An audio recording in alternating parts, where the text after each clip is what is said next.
तो कैसे हो आप लोग। आशा करती हूँ आप सब ठीक होंगे। निधि चैनल में आप सबका स्वागत है। और आज हम सत्यनारायण व्रत की कथा पढ़ेंगे और कथा को पूरा सुने, बीच में बिल्कुल ना जोड़ें। कथा शुरू करते हैं। एक बार सबका हित चाहने वाले मुनिगण रमणीक नैमिषारण्य वन में एकत्र हुए। उसी समय महातेजस्वी व्यास जी के शिष्य सूत जी अपने शिष्य गणों के साथ भगवान का स्मरण करते हुए वहां पधारे। सब शास्त्रों के ज्ञाता श्री सूत जी को आते देखकर शौनकादि ऋषिगण उठकर खड़े हो गए। सभी धर्मों के ज्ञाता श्री सूत जी को शौनकादि ऋषियों ने साष्टांग नमस्कार किया। इसके पश्चात शौनकादि मुनियों द्वारा दिए हुए आसन पर सब शिष्यों को सहित सूत जी बैठ गए।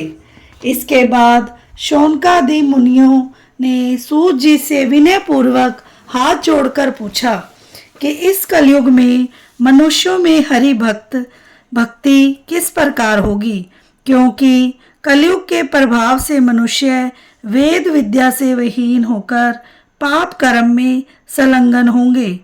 इस कलयुग में कम आयु वाले मनुष्य रहेंगे जिन्हें नाना प्रकार की पीड़ा होगी।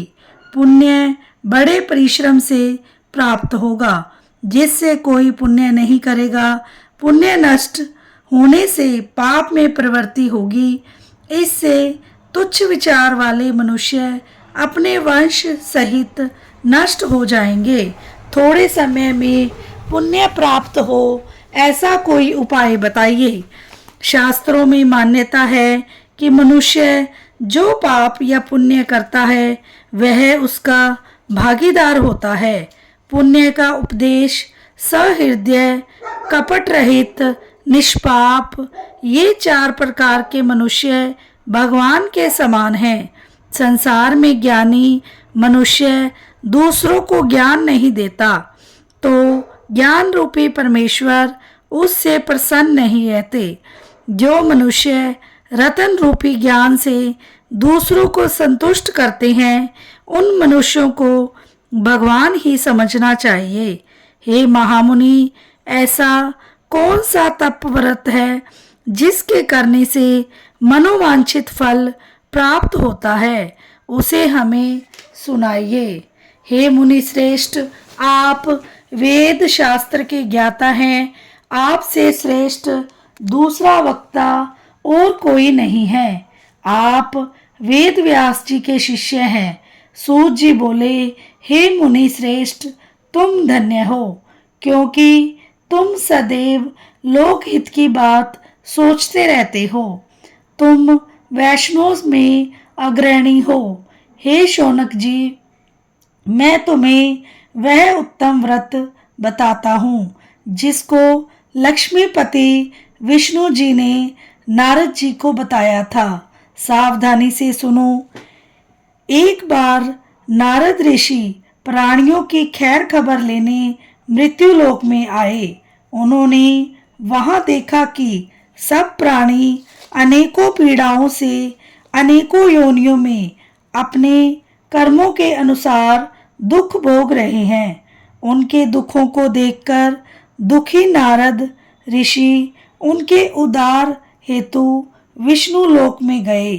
वहां देव ऋषि नारद 4 भुजाओं वाले शुक्ल वर्ण के, गले में वनमाला और हाथों में शंख चक्र धारण करने वाले विष्णु भगवान की स्तुति करने लगे।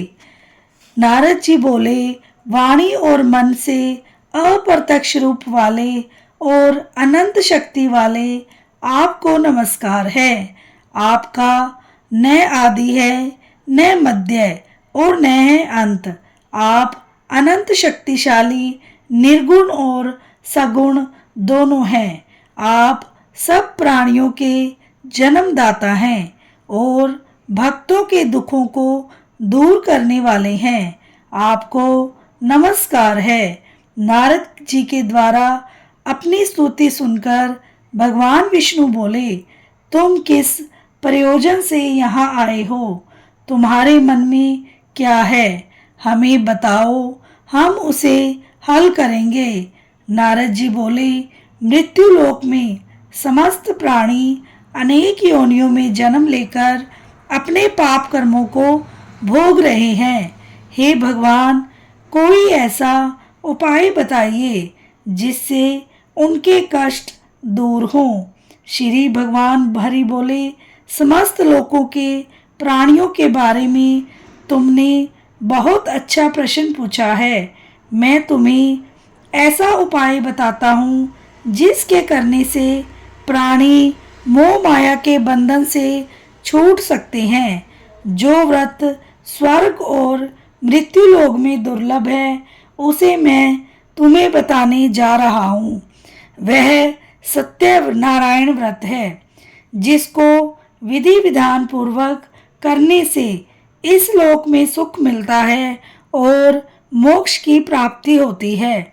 यह सुनकर नारद मुनि बोले, इस व्रत के करने की विधि एवं फल को विस्तार पूर्वक मुझे बताइए। हे ब्राह्मण, भगवान बोले, इस व्रत को करने से दुख शोक आदि नष्ट हो जाते हैं, धन धान्य की वर्षा होती है, सौभाग्य और संतान की प्राप्ति होती है तथा सब जगह यश की प्राप्ति होती है। श्रद्धा और भक्ति पूर्वक किसी भी दिन शाम के समय भगवान सत्यनारायण का पूजन करें।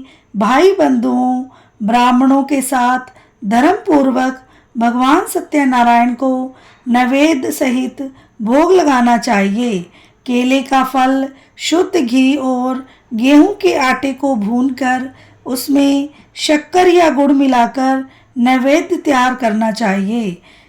कथा सुनने वालों को नैवेद्य का प्रसाद देना चाहिए और ब्राह्मणों को दक्षिणा देकर संतुष्ट करना चाहिए। इसके बाद श्रोतागण भगवान सत्यनारायण को स्मरण करते हुए अपने अपने घर जाएं। इस प्रकार व्रत करने से मनुष्यों को मनोवांछित फल की प्राप्ति होती है। विशेष रूप से कलयुग काल में पृथ्वी पर इससे बढ़कर और कोई अच्छा उपाय नहीं है। काशीपुरी में एक निर्धन ब्राह्मण भूख से व्याकुल प्रतिदिन भिक्षा हेतु घूमा करता था। ब्राह्मण के दुख को देखकर ब्राह्मण प्रिय भगवान बूढ़े आदमी का रूप धारण कर ब्राह्मण से आदर पूर्वक पूछने लगे, हे ब्राह्मण, आप किसी कारण से प्रतिदिन दुखी मन से पृथ्वी पर घूमते हो। यदि आप ठीक समझते हो तो मुझे बताने का कष्ट करो। ब्राह्मण बोला, मैं बहुत गरीब ब्राह्मण हूँ, मैं भिक्षा के लिए यहाँ घूमता हूँ। यदि आप कोई उपाय जानते हो तो कृपा करके मुझे बताओ, जिससे मेरी दरिद्रता दूर हो। बूढ़े ब्राह्मण का रूप धरे हुए भगवान विष्णु बोले, भगवान सत्यनारायण का व्रत करने से मनोवांछित फल प्राप्त हो सकता है, इसीलिए आप इस व्रत को करो। इसका व्रत करने से मनुष्य सब दुखों से छुटकारा पा जाता है। वृद्ध ब्राह्मण विप्र ब्राह्मण को सत्यनारायण के व्रत के विधान को बताकर बूढ़े ब्राह्मण रूपी भगवान अंतर ध्यान हो गए। तब विप्र ब्राह्मण ने प्रातःकाल भगवान सत्यनारायण का व्रत करने का मन में दृढ़ निश्चय कर लिया। इस प्रकार सोचते हुए ब्राह्मण को रात भर नींद नहीं आई। तब प्रातः उठकर सत्यनारायण के व्रत का ब्राह्मण ने संकल्प कर लिया। इस प्रकार संकल्प कर लेने पर ब्राह्मण भिक्षा के लिए निकल पड़ा। उस दिन उसे भिक्षा में प्रचुर मात्रा में द्रव्य प्राप्त हुआ।